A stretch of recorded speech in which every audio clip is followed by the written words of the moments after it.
Selamat siang, perkenalkan nama saya Edil Burgasanul, NIM 20030030079, kelas C semester 1, jurusan Sosiologi, Fakultas Fisip Universitas Nusa Cendana Kupang 2020. Baik, saya akan membaca review buku Dasar-Dasar Politik menurut Miriam Budiarjo. Bab 1, Sifat, arti, dan hubungan ilmu politik dengan ilmu pengetahuan lainnya. Perkembangan dan definisi ilmu politik. Di Yunani kuno misalnya, pemikiran mengenai negara sudah dimulai pada tahun 450 sebelum Masehi, seperti terbukti dalam karya-karya ahli sejarah Herodotus atau ilsuf-ilsuf seperti Plato, Aristoteles, dan sebagainya. Di Asia ada beberapa pusat kebudayaan, antara lain India dan Cina, yang telah membariskan berbagai tulisan politik yang bermutu. Tulisan-tulisan dari India terkumpul antara lain dalam kesusastraan, Dharma Sastra, dan Arthasastra yang berasal dari masa kira-kira 500 sebelum Masehi. Di antara ilsuf Cina yang terkenal ialah Confucius 300 sebelum Masehi, Mencius 350 sebelum Masehi, dan mazhab legalis antara lain Sang Yang 350 sebelum Masehi. Yang berikut, ilmu politik sebagai ilmu pengetahuan atau sains. Karakteristik ilmu pengetahuan sains ialah tantangan untuk menguji hipotesis melalui eksperimen yang dapat dilakukan dalam keadaan terkontrol, misalnya laboratorium. Berdasarkan eksperimen-eksperimen itu, ilmu-ilmu eksakta terdapat menemukan hukum-hukum yang diuji kebenarannya. Para sarjana ilmu sosial cenderung untuk merumuskan definisi yang umum sifatnya, seperti yang terlihat pada pertemuan para sarjana ilmu politik yang diadakan di Paris pada tahun 1948. Mereka berpendapat bahwa ilmu pengetahuan adalah keseluruhan dari pengetahuan yang terkoordinasi mengenai pokok pemikiran tertentu. Politik adalah ilmu yang mempelajari politik atau politics atau kepolitikan. Politik adalah usaha menggapai kehidupan yang baik. Yang berikut negara. Negara adalah suatu organisasi dalam suatu wilayah yang memiliki kekuasaan tertinggi yang sah dan ditaati oleh rakyatnya. Yang berikut kekuasaan. Kekuasaan adalah kemampuan seseorang atau suatu kelompok untuk memengaruhi perilaku seseorang atau kelompok lain sesuai dengan keinginan para pelaku. Yang berikut pengambilan keputusan. Keputusan atau decision adalah hasil dari membuat pilihan di antara beberapa alternatif. Sedangkan istilah pengambilan keputusan atau decision making menunjukkan pada proses yang terjadi sampai keputusan itu tercapai. Pengambilan keputusan sebagai konsep pokok dari politik menyangkut keputusan-keputusan yang diambil secara kolektif mengikat seluruh masyarakat. Keputusan-keputusan itu dapat menyangkut tujuan masyarakat, dapat pula menyangkut kebijakan-kebijakan untuk mencapai tujuan itu. Yang berikut kebijakan umum. Kebijakan atau policy adalah suatu kumpulan keputusan yang diambil oleh seseorang pelaku atau kelompok politik dalam usaha memilih tujuan dan cara untuk mencapai tujuan itu. Pada prinsipnya, pihak yang membuat kebijakan-kebijakan itu mempunyai kekuasaan untuk melaksanakannya. Yang berikut pembagian. Distribution dan alokasi ialah pembagian atau pencatahan nilai-nilai values dalam masyarakat. Yang berikut bidang-bidang ilmu politik. Ilmu politik dibagi dalam 4 bidang. Yang pertama, teori politik. Kedua, lembaga-lembaga politik. Yang ketiga, partai-partai, golongan-golongan, groups dan pendapat umum. Yang keempat, hubungan internasional. Teori politik yang merupakan bidang pertama dari ilmu politik adalah bahasan sistematis dan generalisasi dari fenomena politik. Teori politik bersifat spekulatif sejauh menyangkut norma-norma untuk kegiatan politik, tetapi juga dapat bersifat menggambarkan deskriptif atau membandingkan, komparatif atau berdasarkan logika. Ide-ide politik sering juga dibahas menurut sejarah perkembangannya. Oleh karena setiap ide politik selalu erat hubungannya dengan pikiran-pikiran dalam masa ide itu lahir. Yang kedua, lembaga-lembaga politik seperti misalnya pemerintah mencakup aparatur politik teknis untuk mencapai tujuan-tujuan sosial. Yang ketiga, mengenai partai-partai, golongan-golongan, dan pendapat umum. Banyak memakai konsep-konsep sosiologis dan psikologis dan sering disebut politikal dinamis. Oleh karena sangat menonjol aspek-aspek dinamis dan proses-proses politik. Perkembangan penelitian ilmu politik sejak tahun 1950 menunjukkan betapa pesatnya perkembangan teknologi, ekonomi, dan sosial telah mengakibatkan bertambahnya penguasaan pengkhususan. Yang berikut hubungan ilmu politik dengan ilmu pengetahuan lain. Yang berikut sejarah. Sejarah merupakan alat yang paling penting bagi ilmu politik. Yang kedua, filsafat. Filsafat ialah usaha untuk secara rasional dan sistematis mencari pemecahan atau jawaban atas persoalan-persoalan yang menyangkut alam semesta dan kehidupan manusia. Yang berikut, hubungan ilmu politik dengan ilmu-ilmu sosial yang lain. Ilmu politik merupakan salah satu dari kelompok besar ilmu sosial dan erat sekali hubungannya dengan anggota-anggota kelompok lain, seperti sosiologi, antropologi, ilmu hukum, ekonomi, psikologi sosial, dan ilmu bumi sosial. Yang berikut, sosiologi.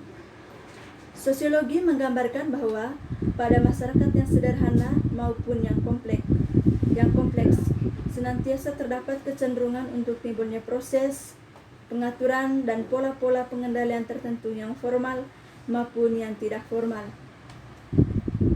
Yang berikut, antropologi.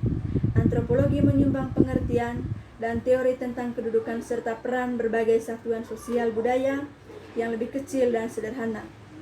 Yang berikut, ilmu ekonomi. Pada masa silam, ilmu politik dan ekonomi merupakan bidang ilmu tersendiri yang dikenal dengan ekonomi politik atau politikal ekonomi, yaitu pemikiran dan analisis kebijakan yang hendak digunakan untuk memajukan kekuatan dan kesejahteraan negara Inggris dan menghadapi saingan-saingannya seperti Portugis, Spanyol, Prancis, dan Jerman pada abad ke-18 dan ke-19.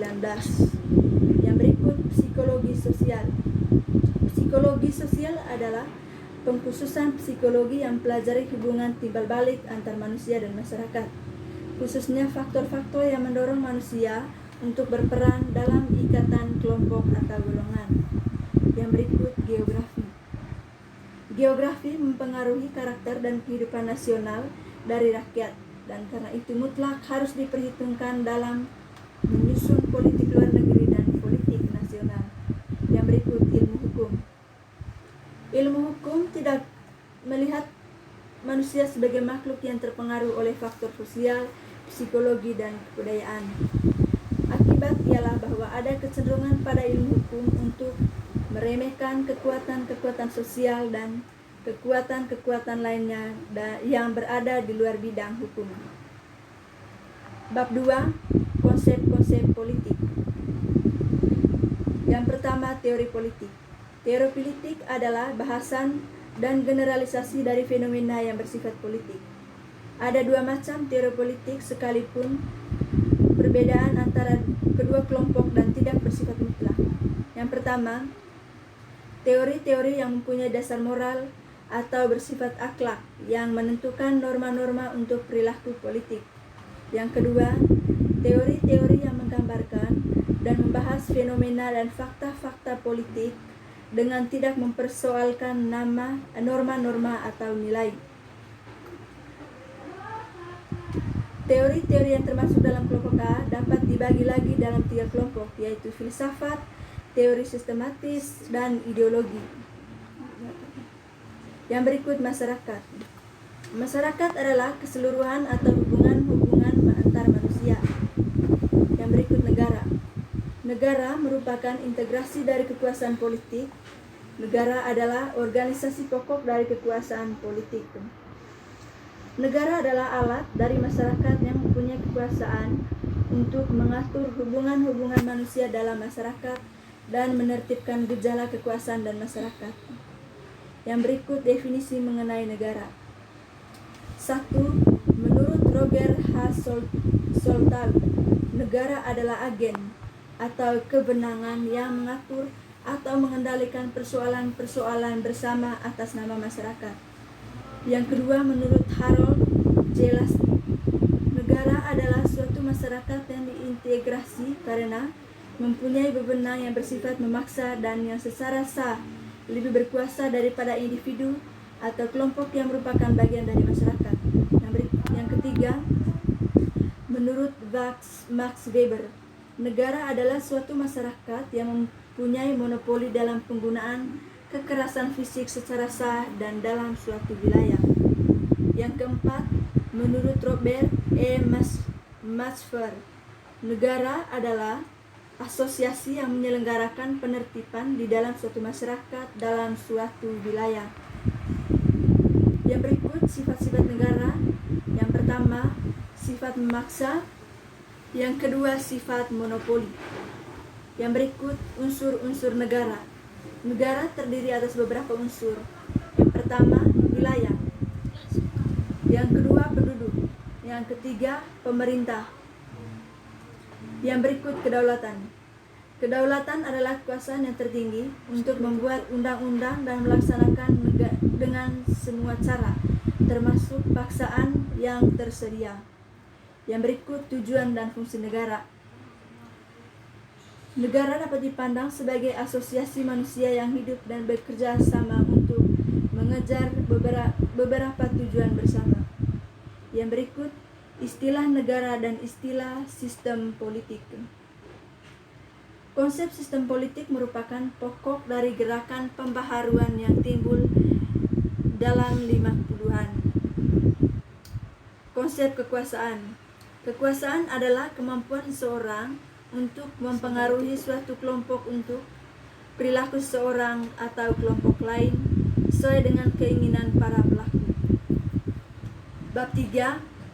Pendekatan dalam ilmu politik. Pendekatan legal atau institusional. Pendekatan ini mencakup unsur legal maupun unsur institusional. Penelitian tradisional tidak mengkaji apakah lembaga itu memang terbentuk dan berfungsi seperti yang dirumuskan di dalam naskah resmi. Pendekatan tradisional lebih sering bersifat normatif dengan mengasumsi norma demokrasi barat. Pendekatan ini cenderung untuk mendesak konsep kekuasaan dan kekuasaan sebagai satu faktor penentu. Berikut pendekatan perilaku. Pendekatan perilaku tidak mempunyai relevansi dengan realitas politik dan terlalu banyak memusatkan perhatian pada masalah yang kurang penting. Yang berikut pendekatan neo-Marxis.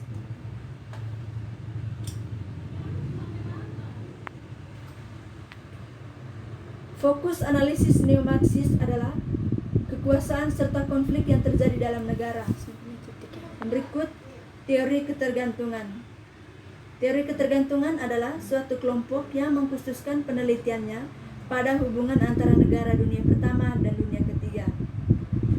Yang berikut pendekatan ilmu pilihan rasional. Pengikut ini mencanangkan bahwa mereka telah meningkat ilmu politik menjadi ilmu yang benar-benar sains. Yang berikut pendekatan institusionalisme baru. Perbedaan dengan institusionalisme yang lama adalah perhatian institusionalisme yang baru lebih tertuju pada analisis ekonomi, kebijakan fiskal dan moneter. Bab 4. Demokrasi. Yang pertama, beberapa konsep mengenai demokrasi. Yang berikut, demokrasi konstitusional.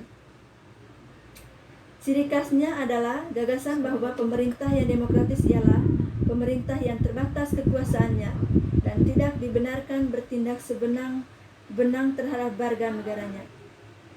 Yang berikut, sejarah perkembangan. Sistem demokrasi yang ada di negara-negara kota Yunani kuno merupakan demokrasi langsung. Dalam demokrasi modern, demokrasi tidak berjalan langsung, tetapi demokrasi berdasarkan perwakilan. Dilihat dari sudut pandang abad pertengahan 600 sampai 1400 menghasilkan suatu dokumen yang penting, yaitu Magna Carta. Magna Carta merupakan semi kontak antara beberapa bangsawan dan Raja John dari Inggris, di mana untuk pertama kali seorang raja yang berkuasa mengikat diri untuk mengakui dan menamin beberapa hak dan privileges dari bawahannya sebagai imbalan untuk penyerahan dana bagi keperluan dan perang dan sebagainya. Yang berikut, demokrasi konstitusional abad ke-19 negara hukum klasik, yaitu menentukan dan membatasi kekuasaan pemerintah di suatu pihak dan pihak lain menjamin hak asasi dan warga negara. Yang berikut, demokrasi konstitusional abad ke-20. Untuk melaksanakan nilai-nilai demokrasi perlu diselenggarakan beberapa lembaga sebagai berikut. Yang pertama, pemerintah yang bertanggung jawab. Kedua, suatu dewan perwakilan rakyat yang mewakili golongan dan kepentingan masyarakat. Yang ketiga, dipilih dan pemilihan umum yang bebas dan rahasia di atas dasar sekurangnya 2 calon untuk setiap kursi. Yang keempat, suatu organisasi politik yang mencakup satu atau lebih dari partai politik. Yang ketiga, pers dan media massa yang bebas untuk menyatakan pendapat. Keenam, sistem peradilan yang bebas untuk menjamin hak-hak asasi dan mempertahankan keadilan. Yang ketujuh, demokrasi di Asia. Yang berikut, masa Republik Indonesia.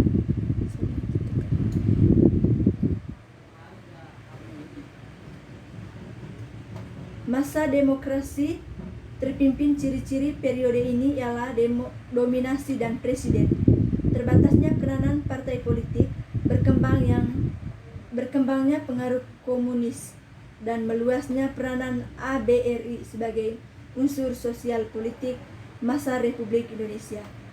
Yang berikut,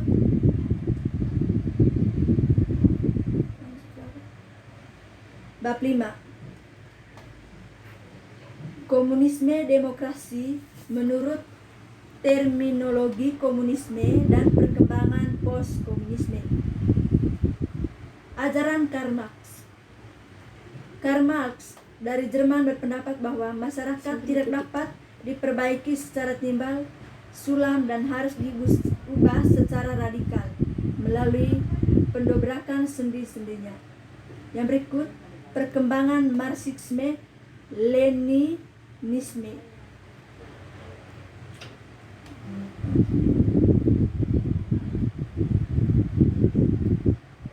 Beberapa gagasan menurut Marxisme Leninisme. Yang pertama, melihat pentingnya peranan kaum petani dalam menyelenggarakan revolusi. Kedua, melihat peranan suatu partai politik yang militan untuk memimpin kaum proletar. Yang berikut, pandangan mengenai negara dan demokrasi. Golongan komunis lalu bersikap ambivalent terhadap negara. Negara dapat dikatakan bahwa suatu lembaga tradisi yang dipakai dalam perjuangan untuk menindas lawan-lawan dan kekerasan. Yang berikut, demokrasi rakyat. Ciri-ciri demokrasi rakyat terbentuk menjadi 2. Yang pertama, suatu Bada Front, persatuan yang merupakan landasan kerjasama dari Partai Komunis dan dengan golongan-golongan lainnya dalam pengusahaan.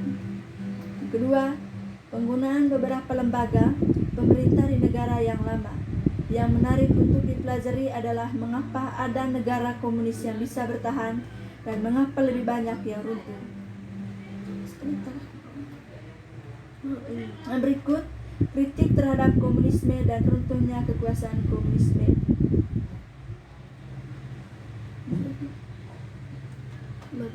Bab 6. Pengantar sifat dan undang-undang dasar. Sifat dan fungsi undang-undang dasar.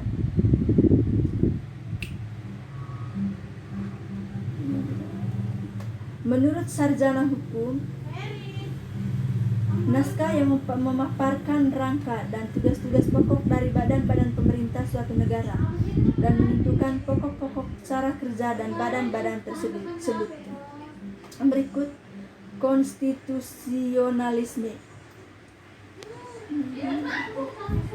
Ide pokok dari konstitusionalisme adalah bahwa pemerintah perlu dibatasi kekuasaannya agar penyelenggaraannya tidak bersifat sebenang-benang. Ciri-ciri undang-undang dasar.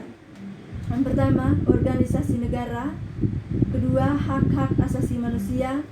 Yang ketiga, prosedur mengubah undang-undang dasar. Yang keempat, ada kalanya membuat larangan untuk mengubah sifat tertentu dari undang-undang dasar. Yang berikut, undang-undang dasar dan konvensi. Konvensi adalah aturan perilaku kenegaraan yang didasarkan tidak ada undang-undang, melainkan pada kebiasaan-kebiasaan ketatanegaraan dan presiden. Berikut perubahan undang-undang dasar amandemen. Yang pertama, melalui sidang badan legislatif. Kedua, referendum atau plebiscit. Tiga, negara-negara bagian dalam negara federasi. Keempat, musyawarah khusus. Yang berikut supremasi undang-undang dasar. Dapat dikatakan bahwa undang-undang dasar sifatnya lebih sempurna dan lebih tinggi daripada undang-undang biasa. Yang berikut, undang-undang dasar tidak tertulis dan undang-undang dasar tertulis. Undang-undang dasar tidak tertulis, salah satu undang-undang dasar yang dewasa ini dianggap tak tertulis ialah undang-undang dasar Inggris. Yang berikut undang-undang dasar tertulis. Amerika Serikat, undang-undang dasar Amerika yang disusun pada tahun 1787 dan diresmikan pada tahun 1789 merupakan naskah yang tertua di dunia. Yang berikut undang-undang dasar yang fleksibel dan undang-undang dasar yang kaku.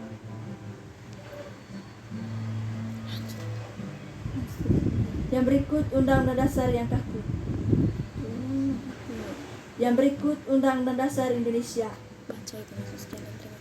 Dari sejarah ketatanegaraan Indonesia diketahui bahwa undang-undang dasar yang berlaku telah beberapa kali berganti, yaitu dari Undang-Undang Dasar 1945, kemudian diganti Undang-Undang Dasar RI 1945, lalu berganti lagi dengan Undang-Undang Dasar sementara 1950, dan akhirnya kembali ke Undang-Undang Dasar 1945. Baik, itulah hasil review saya. Sekian dan